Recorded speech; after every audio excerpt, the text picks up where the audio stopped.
Happy birthday मेरो साथी। Thank you. एकछिन है। हेलो हेलो ह्यापी बर्थडे कुशल। जसको बोली नसुनेर मलाई निद्रा लाग्दैन थियो त्यसको बोली अब जिन्दगीभरि सुन्न नपरोस्।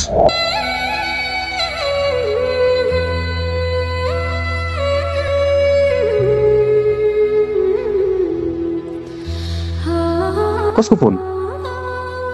उसैको फोन हो। को? एलिना? वाउ बधाई छ हामीलाई। फाइनली 5 वर्षको रिलेसन पछि हाम्रो बिहे हुने भयो।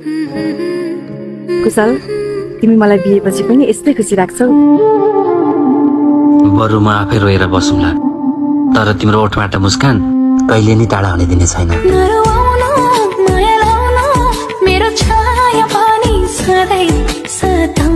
एकछिन ल बुवाको फोन आयो। हजुर बुवा।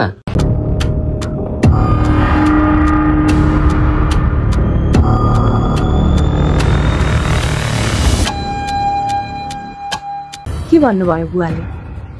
आज ज्योतिषवाले हाम्रो चिन्ह हेराउनु भएको रहेछ। हाम्रो चिन्ह मिलेन रे।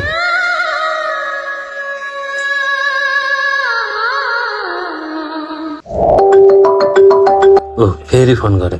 अनि उठा न कि पर्यो होला नि त। जेसुकै परोस्। ए बाबा मेरो मन होइन भने उसको मात्र मन हो। यत्रो वर्षपछि फोन गर्ने हो। रिस उठेर आउँछ मलाई त। हेलो मैले फोन उठाइसके। धेरै नाटक नगर बोल। किन फोन गरेको मलाई? तिमी मसँग अझै रिसाइरहेछौ। अनि रिसाउँदैन त मान्छे। तिम्रो मेरो बिहे फिक्स भइसकेको थियो होइन?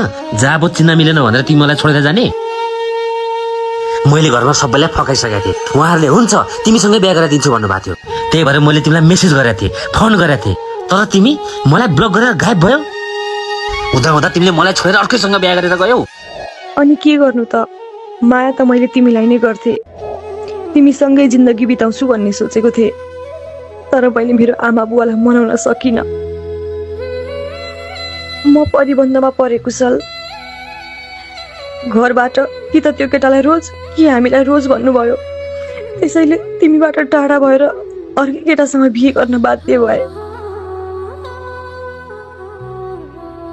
हे छोड्देऊ। ती बितेका कुरा गरेर के फाइदा छ र?